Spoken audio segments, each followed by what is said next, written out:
Hello বন্ধুরা, নবদ্বীপ ভ্রমণের প্রথম পর্বে প্রথমেই আপনাদের সকলকে স্বাগত জানাই। মহাপ্রভুর জন্মস্থান সুপ্রাচীন এই ঐতিহ্যবাহী শহরের ইতিহাসটা বেশ পুরাতন। কোনো এক সময় এই শহরটি ছিল ভাগীরথীর পূর্ব তীরে, কিন্তু বিভিন্ন সময়ে নদীর গতিপথের পরিবর্তন এবং ভূমিকম্পজনিত কারণে বর্তমানে শহরটি ভাগীরথীর পশ্চিম তীরে অবস্থিত। রাজা লক্ষণ সেনের সময় বাংলার রাজধানী ছিল এই সুপ্রাচীন শহরটি। 1486 সালে এই শহরেই জন্ম নিয়েছিলেন যুগাবতার মানবতার শ্রী চৈতন্য মহাপ্রভু। একটা সময় এই শহরটি ছিল সংস্কৃত চর্চা এবং বিদ্যালাভের পীঠস্থান, যে কারণে একটা সময় এই শহরটিকে বাংলার অক্সফোর্ডও বলা হতো। উৎসবের দিক দিয়ে এই শহরে সব রকম উৎসব পালিত হলেও রাসযাত্রা হলো এই শহরের সবচেয়ে বড় উৎসব।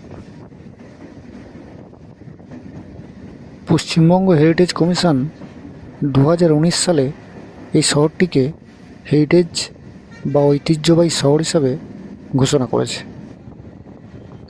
আর এই ঐতিহ্যবাহী শহরের বিভিন্ন স্থানে ছড়িয়ে রয়েছে অসংখ্য মন্দির এবং অসংখ্য গৌড়ীয় মঠ। আজ আমি নবদ্বীপ ভ্রমণের প্রথম পর্বে সেই সকল দর্শনীয় স্থানের কিছু আপনাদের দর্শন করাবো, আর বাকিগুলো নবদ্বীপ ভ্রমণের দ্বিতীয় পর্বে আপনারা দেখতে পাবেন।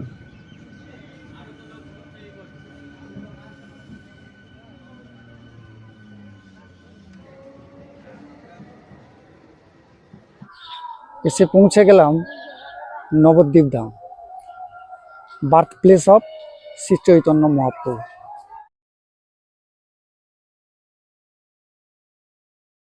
আমি তো এসে পৌঁছে গেলাম, কিন্তু আপনারা কিভাবে এসে পৌঁছাবেন সে বিষয়ে একটু বলে দিই। কেন, আমি যেভাবে আসলাম আপনারাও সেভাবেই চলে আসবেন। হাওড়া এবং ব্যান্ডেল থেকে কাটোয়াগামী প্রচুর লোকাল ট্রেন পেয়ে যাবেন, যে ট্রেনগুলো প্রত্যেকটাই নবদ্বীপ ধাম স্টেশনে এসে দাঁড়ায়।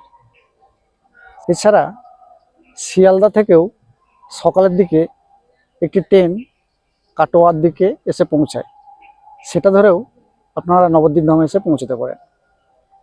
আর হ্যাঁ বন্ধুরা, আর একটা কথা আপনাদের জানিয়ে রাখি, আপনারা নবদ্বীপ ভ্রমণে এলে যদি নবদ্বীপ স্টেশনে নামেন তো ঠিক আছে, যেমন আমি নেমেছি।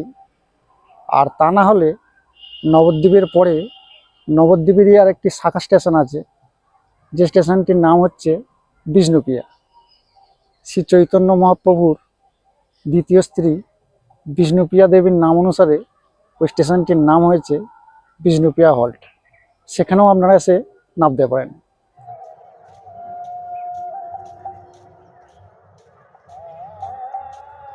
নবদ্বীপ ধাম স্টেশনে দাঁড়িয়ে এই স্টেশন সম্পর্কে দুটো গুরুত্বপূর্ণ তথ্য আপনাদের জানিয়ে দিই।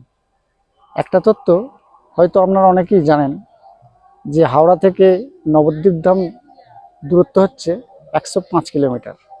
আর অপর আরেকটা তথ্য যেটা হয়তো আপনারা অনেকেই জানেন না, সেটা হলো এই নবদ্বীপ ধাম স্টেশনেই রয়েছে বিশ্বের 16তম দীর্ঘ রেলওয়ে প্ল্যাটফর্ম।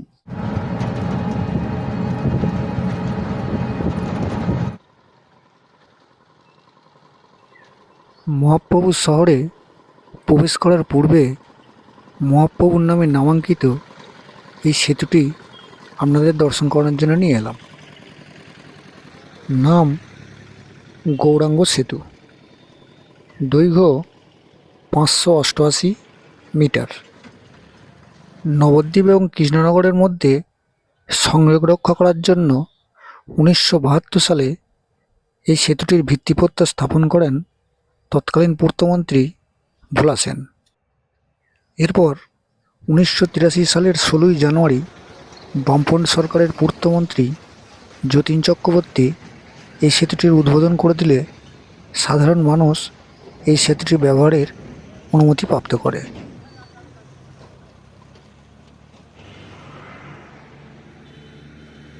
হেরিটেজ শহরের স্মৃতিফলক।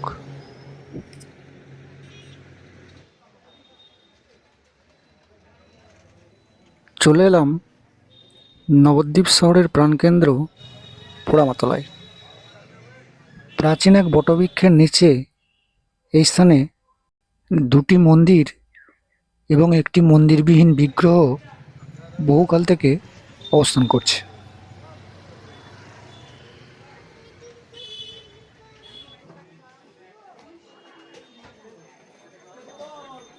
আমার সামনেই এই স্থানটিতে অবস্থান করছেন পোড়ামা। আর পোড়ামায়ের ঠিক ডান পাশে অবস্থান করছেন ভবতারিণী মা। আর এই দিকটায় পোড়ামায়ের বাঁ পাশে রয়েছেন ভবতারণ শিব।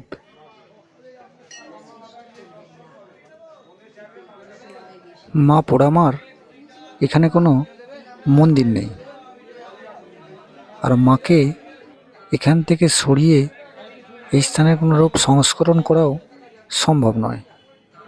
তাই বহুকাল থেকেই মায়ের অবস্থান এই বটবৃক্ষের গহ্বরেই। জয় মা পোড়ামা। আপনারা হয়তো ভাবছেন যে মায়ের এখানে এরকম অদ্ভুত নাম কেন, যে পোড়ামা। আসলে মায়ের এখানে আগে নাম ছিল পড়ুয়া মা, মানে বিদ্যার অধিষ্ঠাত্রী দেবী। কোনো এক সময় মহাপ্রভুর মাতা সচীদেবীও এই স্থানে পুজো দিয়ে গেছেন নিজের পুত্রের মঙ্গল কামনায়।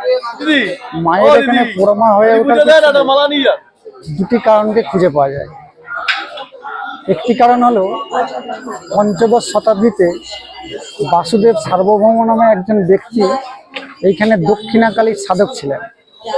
কোনো এক কারণে এই স্থান আগুন লেগে গিয়েছে এবং সেই থেকে এখানে মা পোড়ামা নামে বিচরণ করছে। আর অপর আরেকটি মতে বাসুদেব সার্বভৌমেরও পূর্বে রামচন্দ্র বিদ্যাবাগীশ নামে একজন ব্যক্তি ছিলেন, যিনি ছিলেন দক্ষিণাকালীর ভক্ত। গোপাল মন্ত্রে দীক্ষিত একজন ব্যক্তির সাথে ওনার সাথে শাস্ত্রীয় তর্কবাদ, যে দুজনেই প্রতিজ্ঞাবদ্ধ হয় যে যে পরাজিত হবে সে বিজয়ী ব্যক্তির শিষ্যত্ব গ্রহণ করবে। সেই মতো রামচন্দ্র বিদ্যাবাগীশ পরাজিত হয় এবং কথা মতো উনি ওনার ইষ্টমন্ত্র ত্যাগ করতে সামনে করবে। সেই সময় এই স্থানে আগুন লেগে যায় এবং আগুনের মধ্যে মায়ের কোরাল মূর্তি দর্শন হয়। এরপর ওনার মন্ত্র জপ করে সে আগুন নিভিয়ে দিলে উনি নিজে রক্ষা পান। আর মা এখানে সেই থেকে পোড়ামা নামে বা বিদগ্ধ জননী নামে অবস্থান করছে।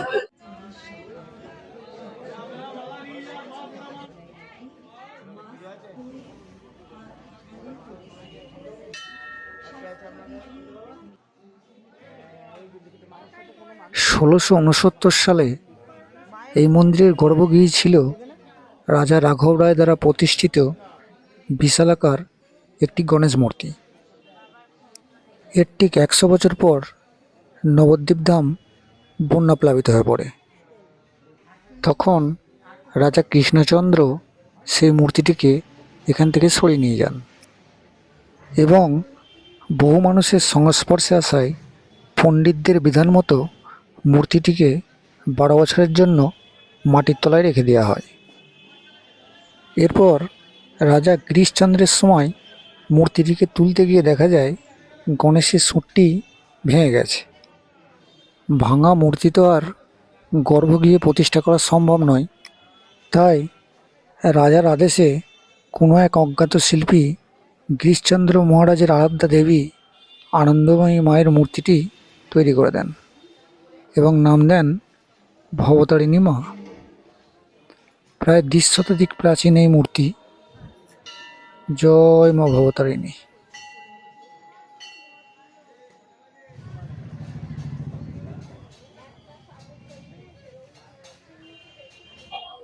প্রায় 2 শতাধিক প্রাচীন এই শিব মূর্তি। 1669 সালে রাজা রাঘব এই পোড়ামাতলায় একটি গণেশ মন্দির এবং গণেশ মূর্তি প্রতিষ্ঠা করেছিলেন, আর একটা শিব মন্দির তৈরি করার সংকল্প করেছিলেন।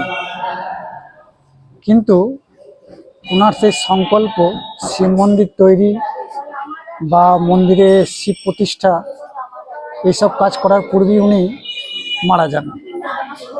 তখন ওনার মৃত্যুর পর ওনার পুত্র রুদ্র রায় 1683 থেকে 1694 সালের মধ্যে ব্রাহ্মণ্য সংবলিত একটি শিব মূর্তি এই মন্দিরে নিয়ে এসে প্রতিষ্ঠা করেন।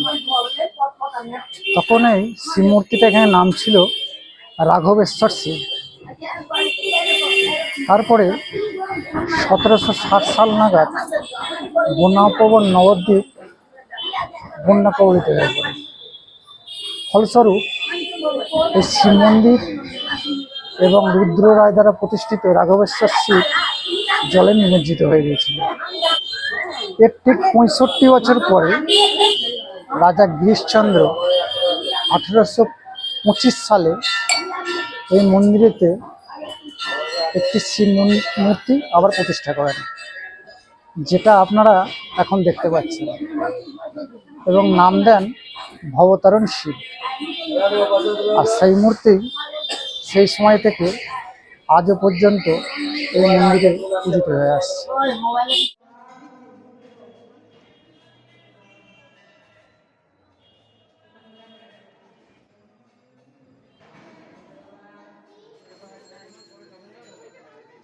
পোড়ামাতলা থেকে 5-7 মিনিট আপনারা হাঁটা পথেই এসে পৌঁছতে পারবেন ধামেশ্বর মহাপ্রভুর এই মন্দিরটিতে।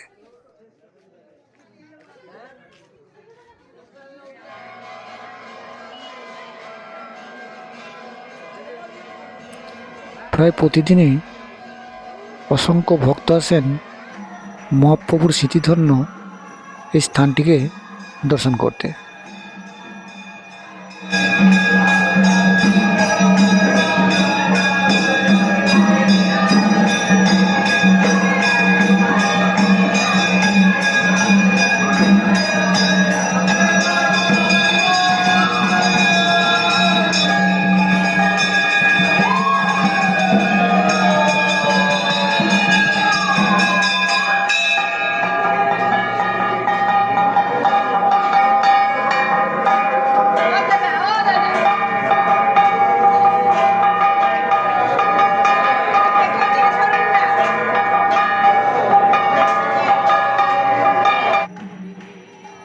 আর এই হলো মাতা বিষ্ণুপ্রিয়া দ্বারা সেবিত এবং পূজিত মহাপ্রভুর বিগ্রহ।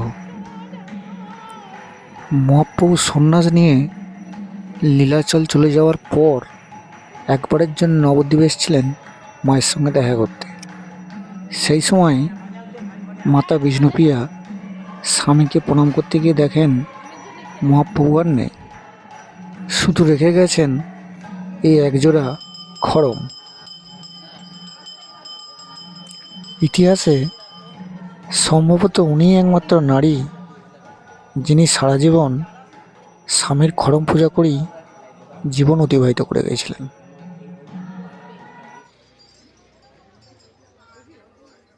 এবার আমি মহাপ্রভুর জন্মস্থান মন্দিরটি আপনাদের দর্শন করাবো।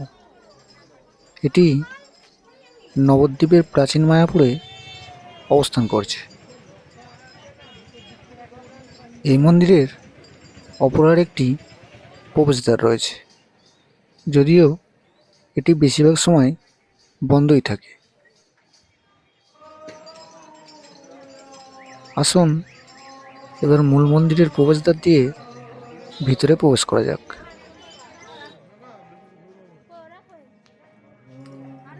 নবদ্বীপের প্রাচীন মায়াপুরে এই লুপ্ত তীর্থটির উদ্ধার করেন বৈষ্ণব চূড়ামণি ব্রজমোহন দাস বাবাজি মহারাজ 1323 থেকে 1338 সালের মধ্যে।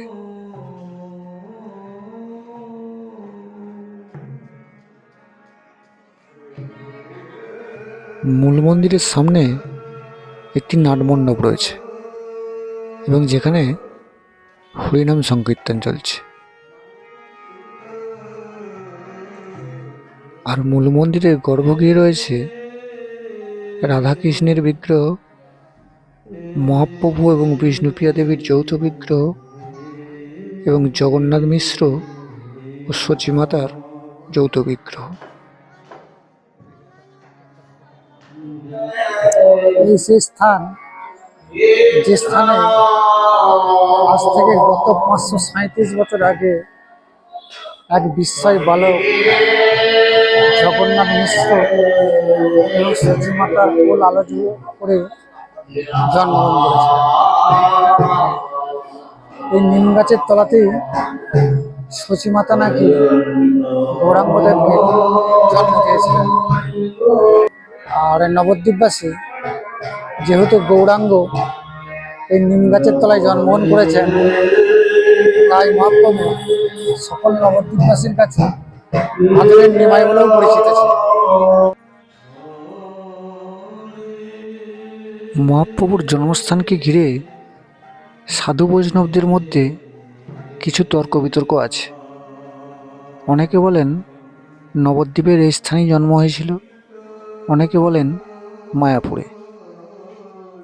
তর্ক বিতর্ক হয়তো চলতেই থাকবে, তাই সেসব কিছুর ঊর্ধ্বে গিয়ে মহাপ্রভুর জন্মস্থান দর্শন আর মহাপ্রভুর ভাবধারাকে প্রেমপূর্বক অন্তরে ধারণ করাটাই আমাদের সকলের কাম্য হওয়া উচিত।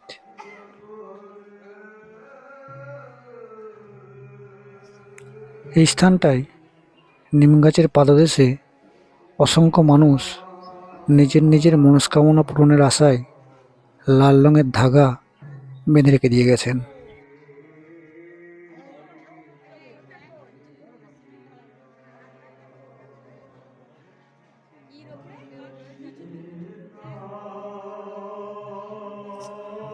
আর এই হলো মহাপ্রভুর মাতা শচীদেবীর বিগ্রহ। কোলেতে ছোট মহাপ্রভু শুয়ে রয়েছেন।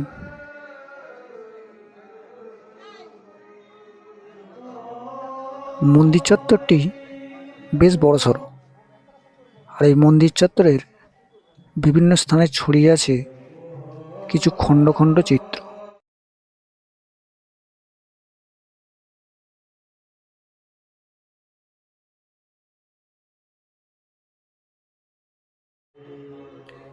এছাড়া মন্দির চত্বরেই রয়েছে একটি মহাদেব এবং একটি গণেশের বিগ্রহ।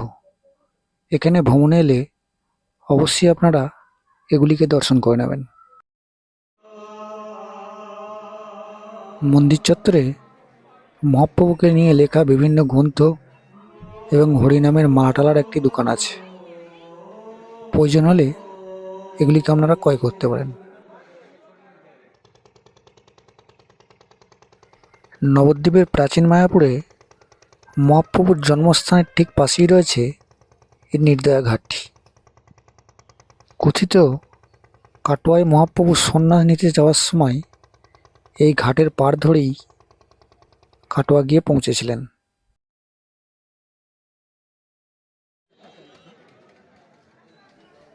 নরহরি শ্রীকৃষ্ণ চৈতন্য সেবা মিশন, বা এক কথায় নরহরি ধাম।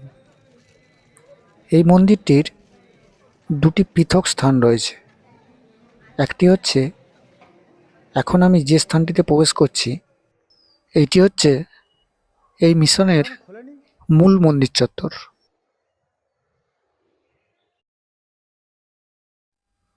এই মিশনটি প্রতিষ্ঠা করেছিলেন 108তম আচার্য শ্রীমৎ স্বরূপ দামোদর দাস বাবাজি মহারাজ।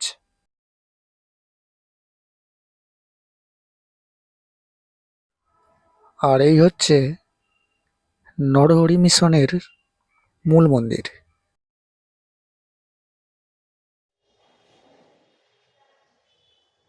মন্দিরের গর্ভগৃহে রাধাকৃষ্ণ এবং গৌরনিতাইয়ের যুগল বিগ্রহ আছে। আসুন দর্শন করে নিই।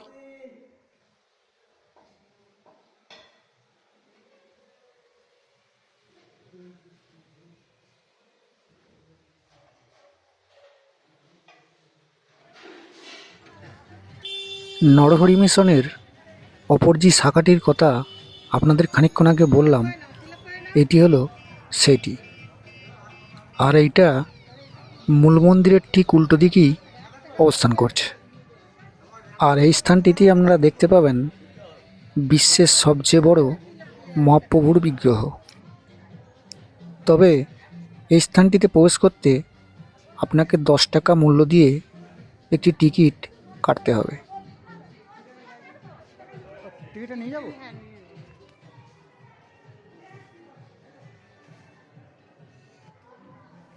টিকিট কেটে ভিতরে ঢুকে পড়লাম।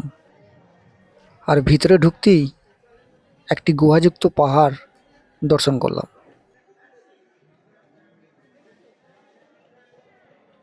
আর এই হলো বিশ্বের সবচেয়ে উঁচু মহাপ্রভুর বিগ্রহ, যার উচ্চতা 60 ফুট। এইটি দর্শনের জন্যেই প্রতিদিন এখানে বহু সংখ্যক মানুষ ভিড় জমান।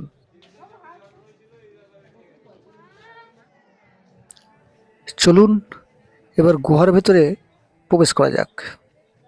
দেখা যাক গুহার ভিতরে সিংহ টিংহ আছে কিনা। শুনেছি সিংহরা নাকি গুহাতেই বাস করে। না বন্ধুরা, গুহার ভিতরে কোনো সিংহ টিংহের দর্শন পেলাম না।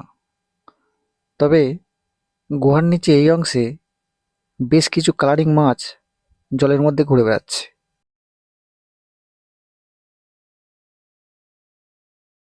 স্থানটি খুবই সুন্দর। এই স্থানটি ঘুরতেই আপনাদের ঘন্টা 1.5-2 সময় লেগে যাবে। তাই এই স্থানটি ঘুরতে এলে হাতে অবশ্যই সময় নিয়ে আসবেন।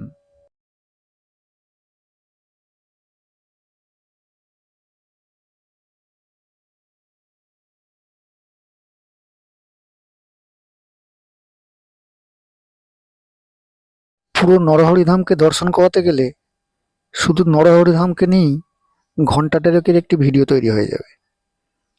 তাই পুরো নবদ্বীপ ভ্রমণ আর কভার করা হবে না। তাই খণ্ডচিত্রগুলো আপনাদের সামনে তুলে ধরলাম।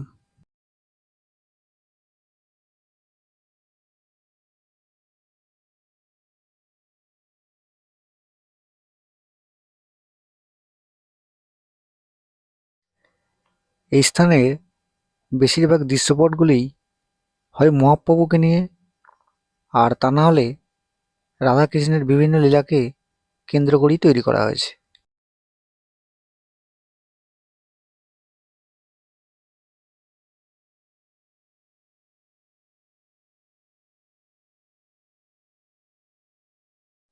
সামনে মিউজিয়াম আছে, চলুন দর্শন করে নিই।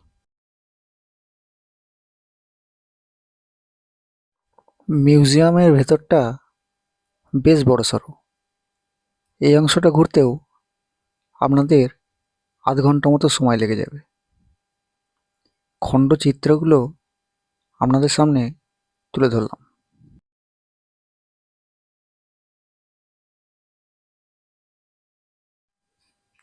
এইখানটায় রাধাকৃষ্ণের গোপীদের সাথে লীলার দৃশ্য দেখতে পাওয়া যাচ্ছে।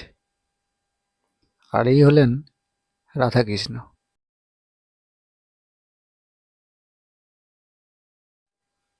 মিউজিয়ামের ভিতর দৃশ্যপটগুলি খুবই সুন্দর। নবদ্বীপ ভ্রমণ এলে অবশ্যই এই স্থানটি ঘুরে যাবেন।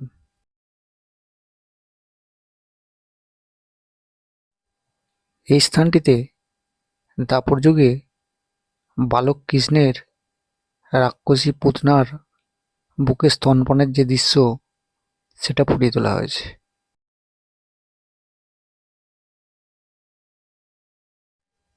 এই স্থানে প্রবেশ করার সময় বিশ্বের সবচেয়ে বড় মহাপ্রভুর মূর্তিটি আপনাদের দর্শন করিয়েছিলাম। আরেকবার কাছ থেকে দর্শন করিয়ে দিলাম।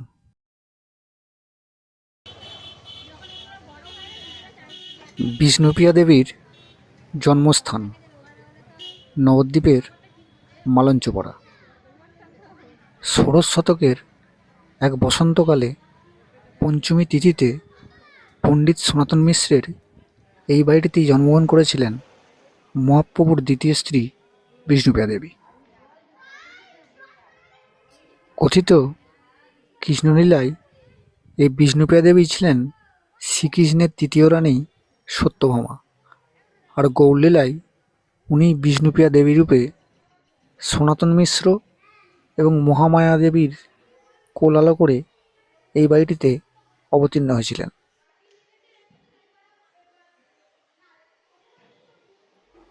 এই স্থানটিতে ছোট একটি নাট মন্দিরের সাথে ছোট একটি মন্দির রয়েছে, আর মন্দিরের গর্ভগৃহে এই হলো মহাপ্রভু এবং বিষ্ণুপ্রিয়া দেবীর যুগল মূর্তি।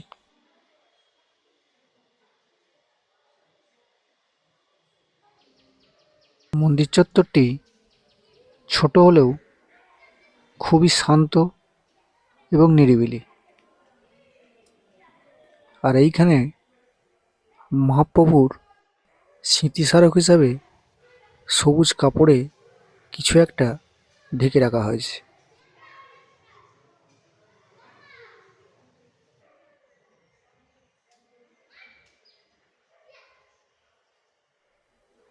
এই স্থানটায় রয়েছে বিষ্ণুপ্রিয়া দেবীর পিতা সনাতন মিশ্র এবং মাতা মহামায়া দেবীর যৌথ বিগ্রহ। নবদ্বীপে মহাপ্রভুর জন্মস্থান দর্শন করতে এলে মাতা বিষ্ণুপ্রিয়া দেবীর জন্মস্থানটাও আপনারা দর্শন করে যাবেন। বুড়ো শিব নামে খ্যাত এই শিব মন্দিরটি নবদ্বীপের বুড়ো শিবতলায় অবস্থান করছে। মন্দিরটি ২০ শতাধিক প্রাচীন হলেও মন্দিরের গর্ভগৃহে বাবা বুড়ো শিবের বয়স তার চেয়েও অনেক বেশি, মোটামুটি ৩৫০-৪০০ বছর হবে বলেই মনে করা হয়।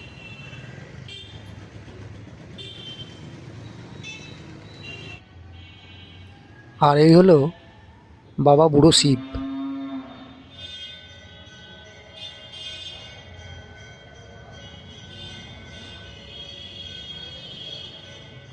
আগে মন্দিরের এই গর্ভগৃহে বাবা বুড়ো শিব ছাড়াও কোষ্ঠী পাথর নির্মিত একটি মহিষাসুর মর্দিনীর বিগ্রহ, প্রস্তর নির্মিত একটি গণেশ মূর্তি, সূর্য নামে পরিচিত শুভ্র একটি স্ফটিকখণ্ড এবং তামার একটি মঙ্গলচণ্ডীর বিগ্রহ ছিল।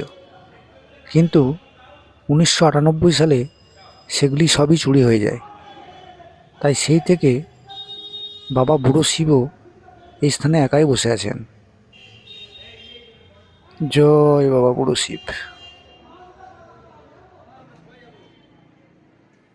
নবদ্বীপের নেতাজি সুভাষ রোডে রয়েছে স্বামী প্রণবানন্দের মিশন ভারত সেবাশ্রম সংঘ।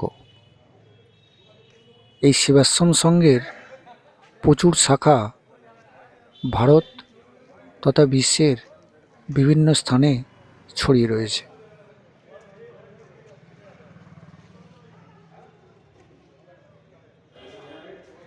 চলুন এবার ভিতরে প্রবেশ করা যাক।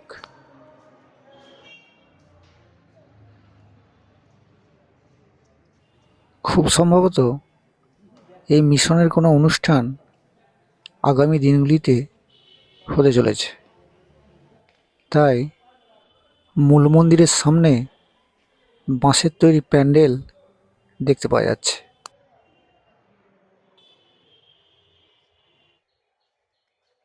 নবদ্বীপের বেশিরভাগ মন্দিরগুলো সকালের দিকে খোলা থাকে ১টা পর্যন্ত, আর আমি যে সময় এই স্থানটিতে এসেছিলাম তখন মন্দিরের গর্ভগৃহ বন্ধই ছিল।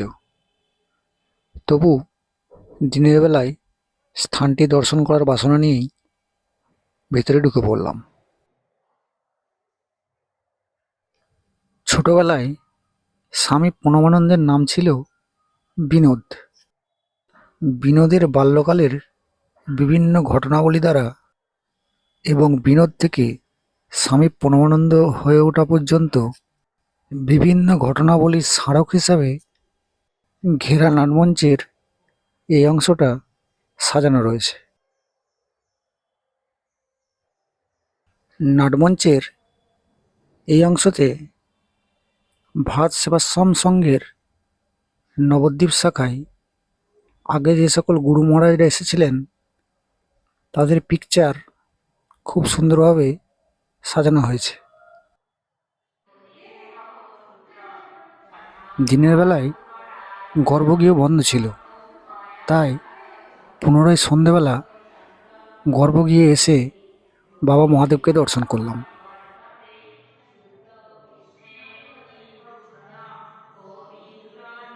প্রতিদিন সন্ধেবেলা এই স্থানটিতে স্বামী প্রণবানন্দের বিভিন্ন বাণী এবং শ্লোক উচ্চারণের মাধ্যমে স্বামী প্রণবানন্দের স্তুতি গাওয়া হয়ে থাকে।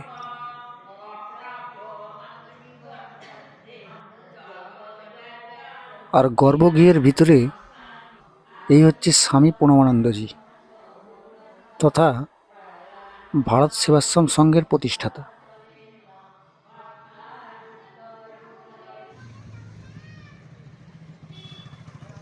মহানির্বাণ মঠ নবদ্বীপের দিয়ারাপাড়া রোডে এই মঠটি অবস্থিত।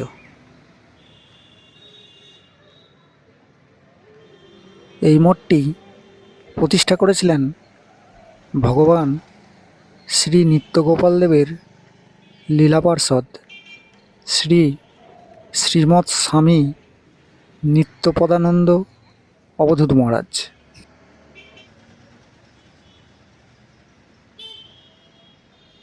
মঠের ভিতরে ছোট অথচ খুব সুন্দর একটি মন্দির রয়েছে।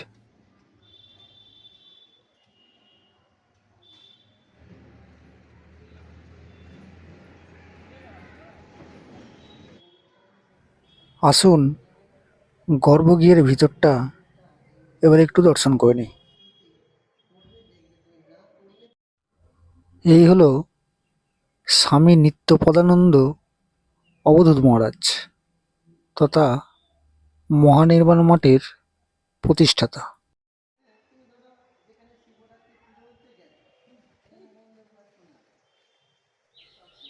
গাছগাছালিতে ভরা মঠটি খুবই শান্ত এবং নিরিবিলি।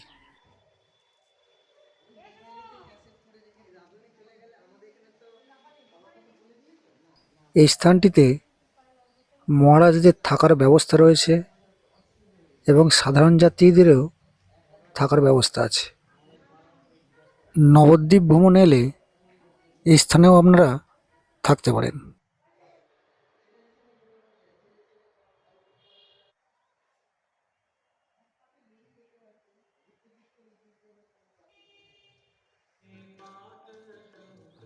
গৌড়ীয় ভাবধারাকে সর্বস্তরে ছড়িয়ে দেওয়ার জন্য নবদ্বীপের দিয়ারাপাড়া রোডে অপর আরেকটি মঠ আছে, আর এটি হলো চৈতন্য সারস্বত মঠ।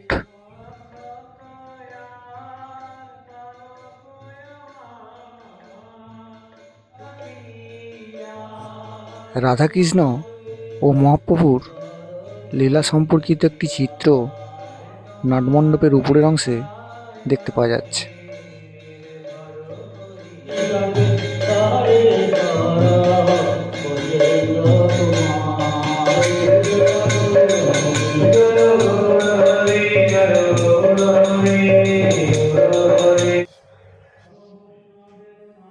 নাটমণ্ডপের বাইরে এই স্থানে তিনটি মন্দির রয়েছে।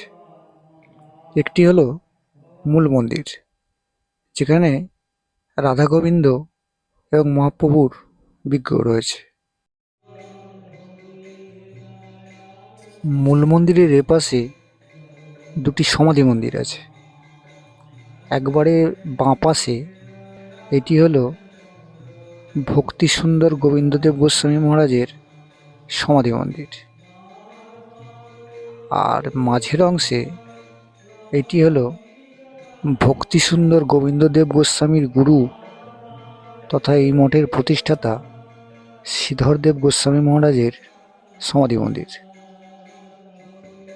জাতি ধর্ম নির্বিশেষে গৌড়ীয় ভাবধারাকে সর্বস্তরে ছড়িয়ে দেওয়ার জন্য 1941 সালে শ্রীধর দেব গোস্বামী মহারাজ এই মঠটি প্রতিষ্ঠা করেছিলেন।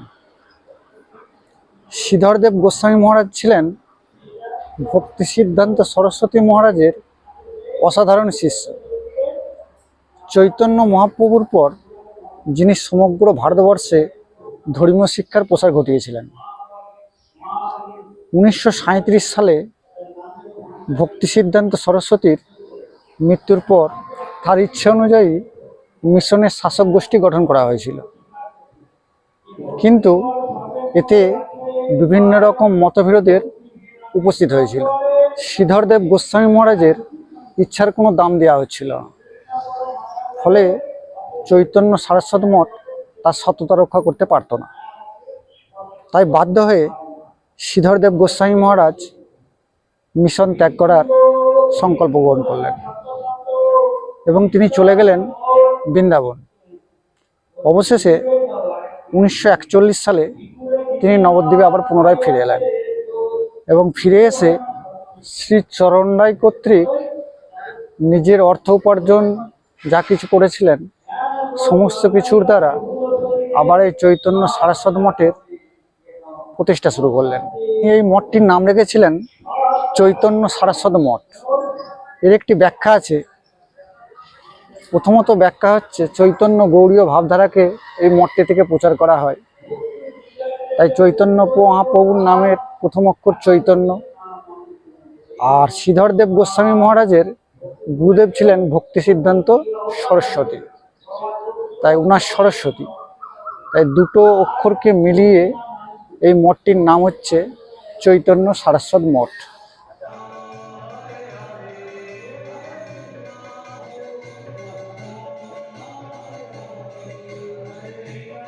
এবার আসুন মূল মন্দিরের রাধা গোবিন্দ এবং মহাপ্রভুর বিগ্রহকে দর্শন করে নিই।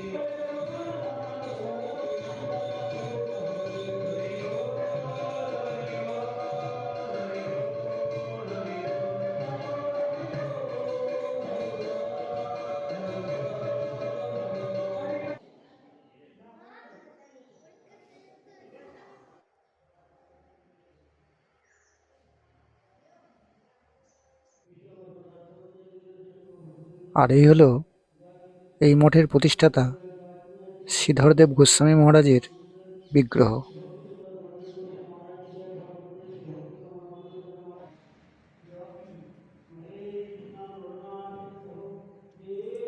আর এপাশে এটি হলো শ্রীধরদেব গোস্বামী মহারাজের প্রিয়তম শিষ্য ভক্তি সুন্দর গোবিন্দদেব গোস্বামী মহারাজের বিগ্রহ।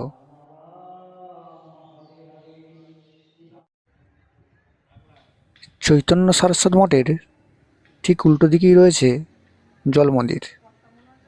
আদতে এটি চৈতন্য সারস্বত মঠেরই একটি শাখা।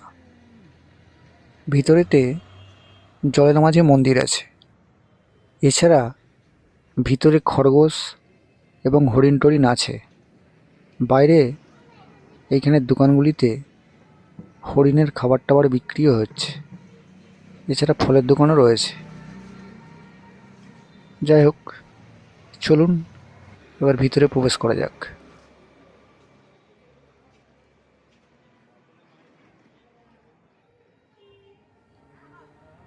পুকুরের পরে এই বিশাল অট্টালিকাটা হলো চৈতন্য সারস্বত মঠের অতিথি নিবাস।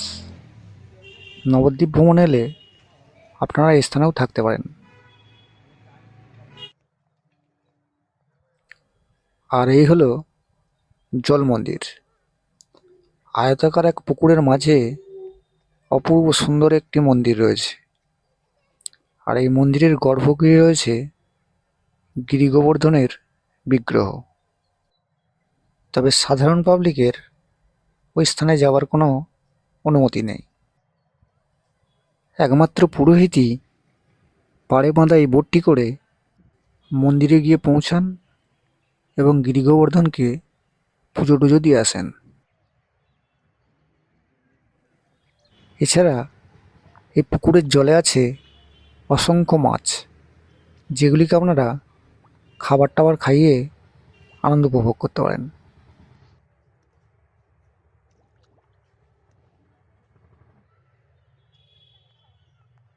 আপনারা জল মন্দির দর্শনে এলে মন্দির দর্শনের সাথে সাথে একখণ্ড চিড়িয়াখানা দর্শনের আনন্দও উপভোগ করতে পারবেন।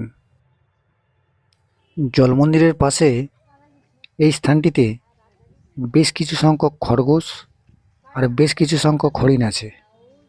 আসুন এগুলি এবার দর্শন করে নিই।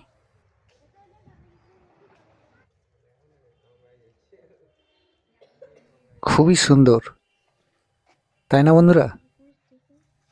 আর এদেরকে যদি আপনারা খাবার খাওয়াতে চান তাহলে বাইরের দোকান থেকে শসা, মূলো এইসব এনে খাওয়াতে পারেন এবং এদের মাথায় হাতটা তো বুলিয়ে দিতে পারেন। বিনোদনের খুব একটি সুন্দর জায়গা। আর হ্যাঁ বন্ধুরা, নবদ্বীপ ভ্রমণের প্রথম পর্বও আজ এই পর্যন্তই। ভিডিওটা ভালো লাগলে লাইক, কমেন্ট, শেয়ার করবেন। আর যারা চ্যানেলে নতুন তার চ্যানেলটা সাবস্ক্রাইব করে দিয়ে পাশে থাকবেন। দেখা হচ্ছে খুব শীঘ্রই আবার আপনাদের সাথে নবদ্বীপ ভ্রমণের দ্বিতীয় পর্ব নিয়ে। সকলে খুব ভালো থাকুন আর অবশ্যই সুস্থ থাকুন।